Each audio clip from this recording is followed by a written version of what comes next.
Hey, how you all doing? Scotty Games here again. Listen, guys, sorry about the lack of content, and sorry it's taken so long to do this next video. It's because basically I've been moving house and stuff like that, so everything's a wee bit fucking, you know what I mean? So please bear with me. New content will be coming soon. It will be coming more regular, but it's just I've been quite busy at the moment, so. Anyway, let's go to the next show. So the last Nitro we had, we actually got a 74. To be honest with you, I don't think we're going to beat that ever. To be honest, I think that's just a one-off. As I always say, go back and watch the last videos to see what happened. So yeah, post-match carnage. I think that was basically when Hulk Hogan. I think Eric Bischoff pushed Hulk Hogan into DDP. I think DDP gave a diamond cutter, if I remember that right. It was a couple of weeks ago I done that, man. Oh my god. So, aye, let's go to the next one. We'll go to the next Nitro. Don't know if anything's happened. Is there any fucking news or anything to tell you about? I don't think there was. There could be. Oh, aye, here we go. Right, so Billy Silverman's contract is expiring, so I've tried to give him a new deal. And then you've got Reno, Kaz Hayashi, The Wall. I'm going to let The Wall go. I feel bad because he's in rehab and that, but I'm going to let him go. Taka Michinoku, his contract's running out for WWE, so I've made an offer to bring in Taka. As I quite like Taka, to be honest, I really did. Last Nitro, viewing figures, 0.79 rating, 5,000 blah blah blah. The Great American Bash had a rise in importance after we done that pay-per-view. So what was the viewing figures? 697. Oh well, the ratings are going up. Vince Russo will be happy to hear that one, man. Brilliant. Anyway, let's go to the next show. Yeah, nice one. Right, we'll start the show. Oh, wish me luck. Hopefully we get over a 74, but I doubt it. So, we start with a pre-show match. Chavo Guerrero Jr. defeated Glenn Gilberti with a brainbuster.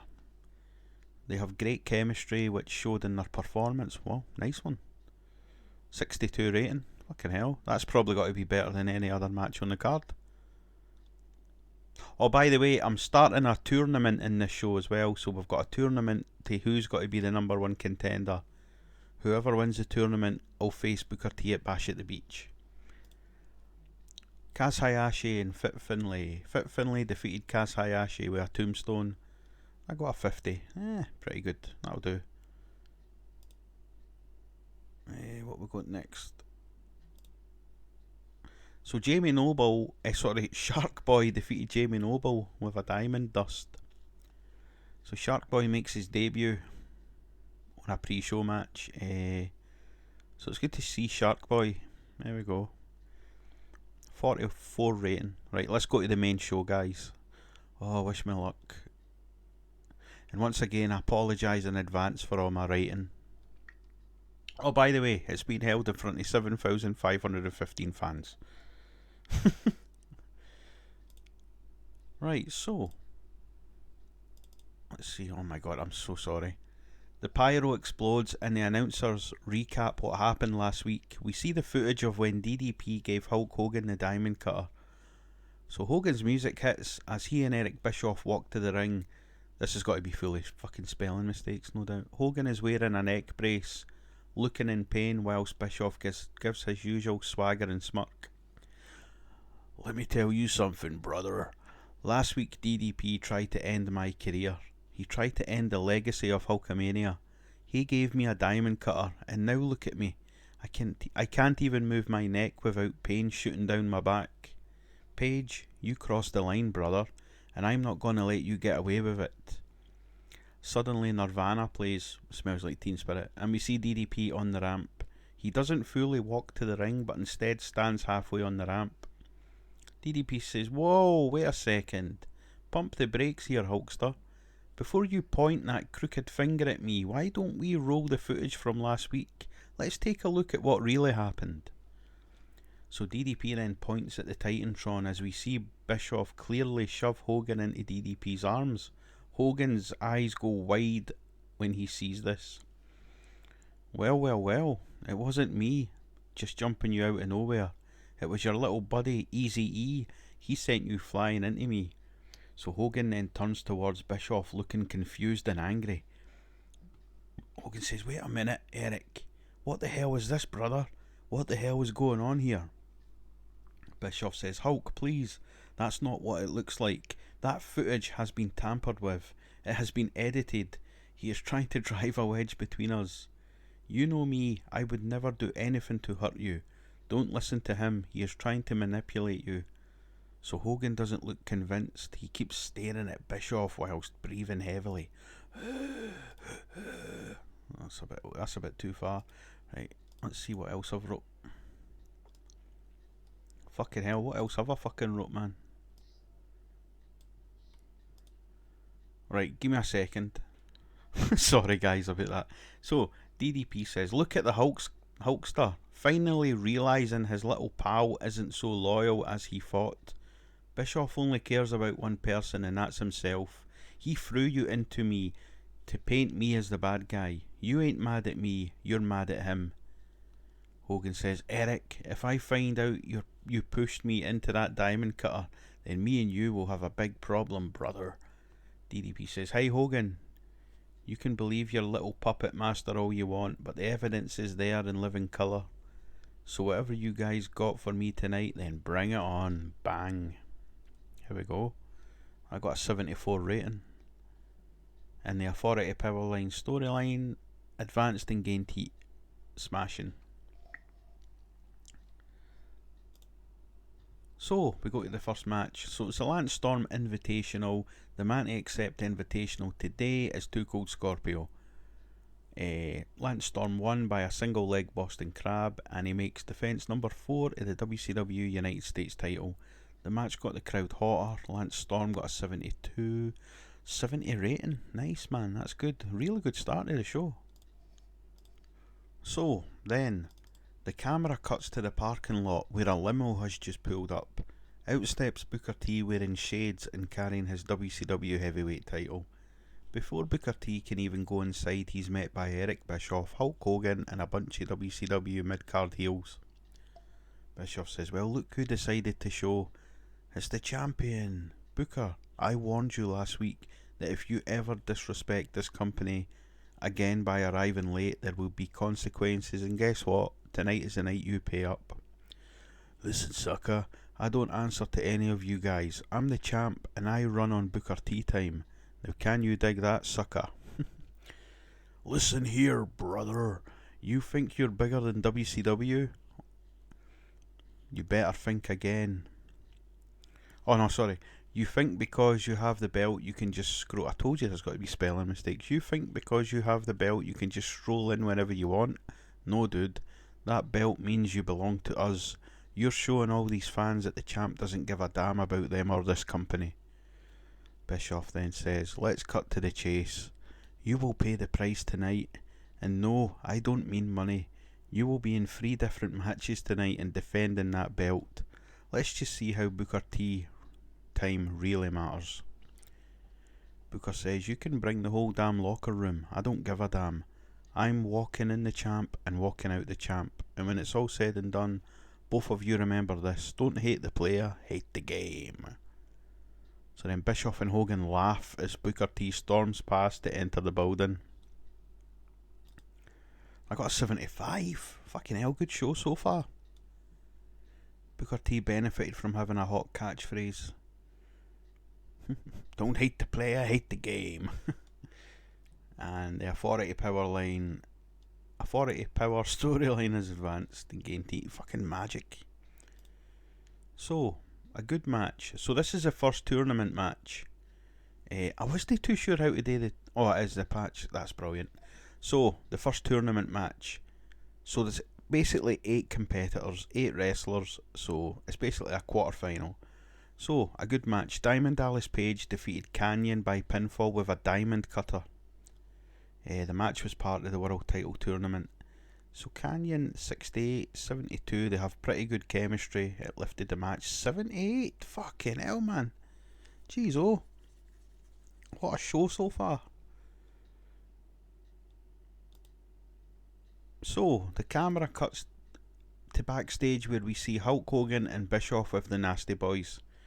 Bischoff says, now listen, you know we brought you here for a reason. We didn't do it out of charity or nostalgia. We did it because maybe you two could prove you still have what it takes. Hogan then says, that's right. So far you guys haven't been setting the world on fire. We don't want that. We need you to be nasty.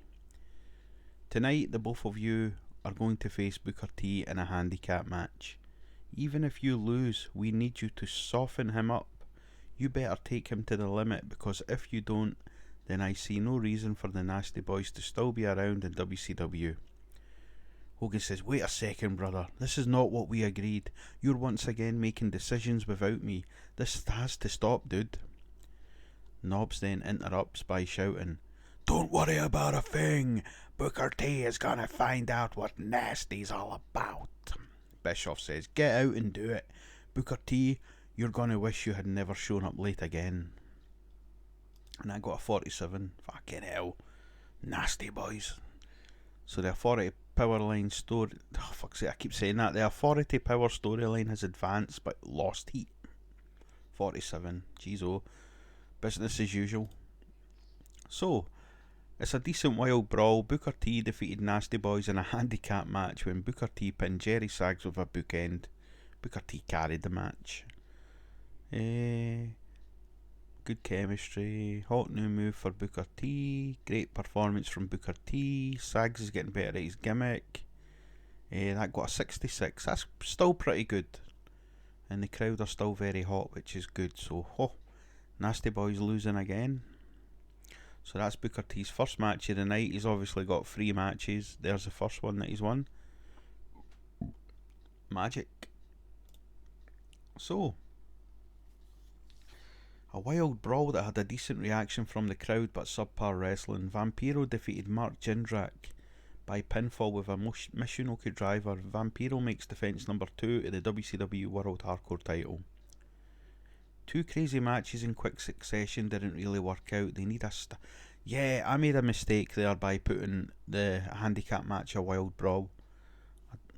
I don't know why I done that, to be honest. Stupid. Vampiro was penalised for being in extremely poor form. Fucking hell. Paisley did good work at ringside for Jindrak. I got a 46 rating. So, we're backstage again. Wait, I'm sorry, I really do use Hogan and Bischoff too much. So Bischoff looks fuming at the Nasty Boys, who look worried. Bischoff says, are you kidding me? This is embarrassing. A 2-on-1 handicap match and you two buffoons couldn't even beat Booker T? This was supposed to be a statement and a punishment, and instead Booker T looks like Superman and I look like an idiot. So then Bischoff starts pointing angrily at the Nasties. You two are nothing but dead weight since the second I let Hulk drag you back into this company. You're sloppy, you're out of shape, and you're making me look bad. In fact, you're fired. The Nasty Boys start pleading. Hogan says, whoa, hold on, brother. Eric, take it easy, dude. I get it, man. You're embarrassed and didn't get what you wanted, but you don't talk to my boys like that, brother. These guys are my friends for life, brother. When I look at Knobs and Sags, I see loyalty and nastiness. They bleed for this business, brother. I need to stop fucking typing, brother. Bischoff says, loyalty? Loyalty doesn't win matches. All I see are 2 washed up jokes who couldn't even do their job. They don't belong in my WCW. Hogan says, your WCW? Last time I checked, it was our WCW, and if you think you're gonna just toss my boys to the curb, then you have another thing coming. I'm putting my foot down on this one, brother. Bischoff says, fine, but mark my words, they better start proving themselves, and if they screw up one more time, then they are gone. Bischoff storms out. And I got a 51 rating. The Nasty Boys are fucking shit, man, aren't they? They're fucking... Oh, the cunts. So I got 51, storyline lost heat. Bastard. It's these cunts here. See these two fucking bozos. The only nasty thing about them is the fucking nasty thing they're doing to my fucking storyline. So, an extremely short match. Sean Stasiak defeated Billy Kidman with a fisherman suplex. The match was designed to tell a specific story. Stasiak was off his game. Kidman 55, Stasiak 44. Keebler did some good work at ringside. I'm gonna have to split the two up. Fucking hell. I got a 46. So, after the match, a Titantron comes on as we see Jamie Dundee and Tori Wilson laughing. Well, look who lost. You look like a broken man, Kidman. First you lose your wife, then you lose in that ring. This is the reason Tori left you. You're soft. You see, Kidman, Tori didn't want some scrawny little cruiserweight who spends more time fixing his hair than throwing a punch. She wanted a man who's got edge, attitude, and doesn't take no for an answer. She wanted Jamie fucking Dundee, and now she's walking tall and standing proud, laughing at your sorry ass. The camera switches to Kidman, who looks upset. Dundee then says, you can cry to Bischoff, you can cry to Hogan, and beg them to give you a shot at me. But they don't want me here. I ain't got a contract, and I'm not on the damn roster, and that just eats you alive, doesn't it? 'Cause deep down you know you'll never get your hands on me 'cause I said so. Tori starts laughing as she cuddles Jamie. Anyway, I gotta go. I've got a woman to fuck. The camera cuts off. And I got a 37. The storyline advance, lost heat. Dundee did not do well without a script. Damn. 37. Fuck. But at least the crowd are still very hot. Right, so, a decent match. Juventud and La Parka defeated Chavo Guerrero Jr. and Crowbar. Juventud with a Michinoku driver. So basically Chavo and Juve have got a wee storyline going. I'm going to make the two fight at Bash at the Beach for the Cruiserweight title. So, hi. Announcers were good, commentary's good, blah blah blah, 63 rating, that's good. So, the next segment, Booker T's second match. Booker T defeated Mike Awesome in a tables match when Mike Awesome was put through a table with a bookend. Booker T makes defense number 4 to the WCW heavyweight title. Yeah, it was the worst of the recent matches between these competitors, and it only served to magnify its flaws. As the fourth time the matchup has been done recently, it needed to be much better. Yeah, I have made they two fight each other too fucking much. I got a 45, jeez oh. So, Booker T, one more match to go. So, the announcers put over that Jake the Snake will be out of action for a few months after receiving the brutal attack by John Tenta and Kurgan. They also discuss Sabu show. This may send him over the edge. And how this may send him off. Sorry man, I'm quite a bit away from my fucking screen. So Booker T worked the crowd. Booker T. Bobby Heenan worked the crowd well, using the freedom, and Tony Schiavone did well too. Oh well, okay. That's pretty good. So yeah, obviously Jake's in rehab for a few months, so we're going to have to write him out. So Sabu's going to be over the edge, definitely. So, we have the next title tournament match. Sean O'Haire defeated Chuck Palumbo with a senton bomb. The match was designed so that the wrestlers could go out and try to steal the show. They didn't do that. So Chuck Palumbo was off his game. It's gained heat, their storyline, which is good. Got the crowd buzzing. A new move, a hot new move from Sean O'Haire. Yeah, pretty decent. 58, that'll do. So, Sean O'Haire and DDP have so far qualified. The other two matches will be next week. So, an extremely short match. Rob Van Dam defeated the Barbarian with a frog splash. Rob Van Dam's brilliant. He's done everything green. I just threw him in against Barbarian. Fuck it. That got a 56 rating. I wasn't expecting much for that, to be honest. So, the next segment. Here we go. The commentators hype that this is a massive win for RVD. Suddenly the straight edge society music hits and we see CM Punk walking towards the ring, smirking, holding a microphone. He is flanked by Bam Bam Bigelow, Chris Hero and Mr. Hughes. They swagger to the ring, surrounding Rob Van Dam. Rob. The self-proclaimed whole effing show. Look at you, so smug and satisfied, all because you beat a washed-up nobody like the Barbarian. You stand in this ring now, surrounded by greatness. You see, I don't walk alone. I have family and disciples. I have people who believe in the same thing I do. Straight edge. What do you have, Rob? Nothing. You have spent your career burning bridges and pretending your chilled vibes are a personality. All you are is a selfish burnout, and nobody in that locker room respects you. Nobody's got your back. So then Punk gets right in RVD's face as the straight edge society start climbing the apron. You're all alone, Rob, and when we are done with you, there's not going to be anything left of Rob Van Dam. So suddenly the lights begin to flicker. The crowd erupts when Enter Sandman plays. The Sandman comes stumbling through the crowd, cigarette in his mouth, beer in hand, and a candlestick over his shoulder. He climbs over the barricade and smashes the beer can over his head till he bleeds. He slides into the ring with blood dripping from his face.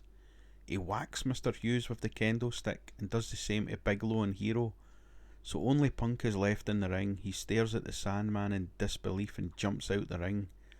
Sandman says, Punk, you run your mouth about family and backup, but take a good look. You think Rob Van Dam has no friends? I'm his friend, and if you want to preach your straight edge shit, you're going to have to go through me and Rob first.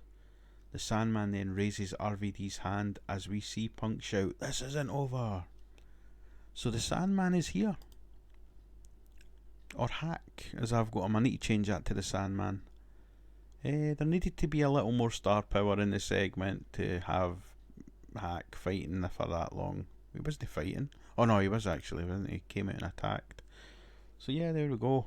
It's advanced, the storyline. Hack has debuted the Hardcore Icon gimmick. It's got an initial rating of very good, which is very good.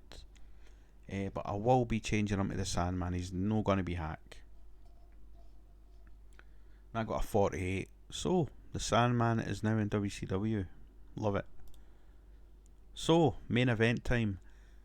Booker T's final match. It had good heat and decent wrestling. Booker T defeated John Tenta by pinfall with a scissors kick following interference from Sabu. Booker T makes defense number 5 of the WCW World Heavyweight title. So Jimmy Hart did good work at ringside. Booker T benefited from having a hot new move. So yeah, Sabu, he's had his problems with John Tenta and Kurgan. So this is a bit of payback for what they did to Jake the Snake, his manager. 64 rating. So, last segment. So after the match, Kurgan races down and attacks Sabu. He beats down Sabu when eventually Booker T helps Sabu. Bischoff and Hogan stand on the entrance ramp. Bischoff says, what the hell? Sabu, who do you think you are? John Tenta had that match won and a sideshow freak like you gets involved to ruin the match. Sabu, you are a dangerous man, I'll give you that, but you're not dangerous in the way you think. You're dangerous to yourself and this company. I will not allow some scarred up sideshow act run wild and interfere in matches. That is not why I hired you, brother. I get it, you're missing Jake, you're missing guidance. Next week you face John Tenta in your tournament match, and it'll be a hardcore match. You are going to find out that playing with the big boys means you get burned, brother. Bischoff says, Booker, we have more for you next week. And I got a 61 rating. And the crowd were very hot at the end, and the authority power storyline has advanced. 61 rating, oh my god. Can we get over a 74? It has been a good show. Apart from the Nasty Boys fucking ruining it. Wish me luck, guys. 68, that's okay. So the show lost its popularity in 2 regions and it increased it in 1. Okay. 68, still good. I'm still happy with that. I'm still happy with that. So, skip. I'll only do media scrums for pay-per-views. So there we go, guys. Thanks very much for watching. That's the end of that video. Let's have a wee look at the latest news. So Chavo and Booker T want time to heal. Now, I actually got told by someone on the comments that it could be the house shows that's making them. So if I take them off of house shows, that's probably better. They wouldn't be so fatigued. So thanks, mate, for that. Thanks for letting me know. I can't remember who it was that told me, but thank you, mate. Much appreciated. I'll certainly take that advice on board. So there's tension in the WWE locker room between Bradshaw and Crash. A huge row between the two last night. It is not known how serious the situation is, but it's been said that it's affecting the morale backstage within the company.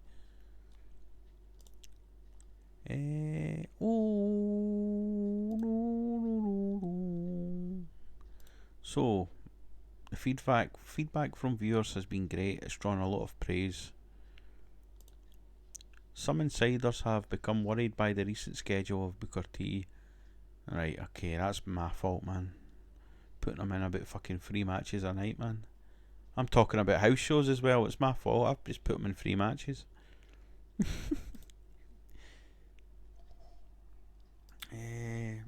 So I've got a 76, so the rating's gone slightly down for a 79. Well, guys, thanks for watching. Much appreciated. And I'll see you in the next video, which will be another Nitro. So thanks for watching, guys, and take care.